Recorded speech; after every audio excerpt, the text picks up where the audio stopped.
தஞ்சை மாவட்டம் பட்டுக்கோட்டையில் நீதிமன்ற ஊழியரின் 1 கோடி ரூபாய் சொத்துக்களை அமலாக்கத்துறை முடக்கியது. பட்டுக்கோட்டையில் உள்ள 3வது கூடுதல் மாவட்ட நீதிமன்றத்தில் மொழிபெயர்ப்பாளராக பணியாற்றி வரும் தினகராஜா என்பவர் மோட்டார் வாகன விபத்து தீர்ப்பாயத்தின் பணப்பட்டுவாடா தொடர்பான பணிகளையும் கவனித்து வந்துள்ளார்.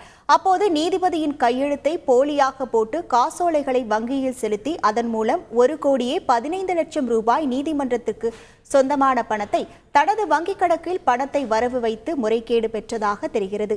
இந்த பணத்தை கொண்டு பட்டுக்கோட்டையில் வீடு, மனை மற்றும் சொகுசு கார் வாங்கியதாகவும் மாவட்ட குற்றப்பிரிவு போலீசார் தினகராஜா மீது வழக்கு பதிவு செய்தனர். சட்டவிரோத பண பரிமாற்றம் தொடர்பாக அமலாக்கத்துறையும் வழக்கு பதிவு செய்தது. முறைகேடுகள் மூலம் சேர்க்கப்பட்ட சொத்துக்கள் என்பது உறுதி செய்யப்பட்டதால் தினகராஜா மற்றும் அவருடைய குடும்பத்தினருக்கு சொந்தமான வீட்டு, மனை, கார், ரொக்கப்பணம் ஆகியவற்றை அமலாக்கத்துறை முடக்கி உத்தரவிட்டுள்ளது.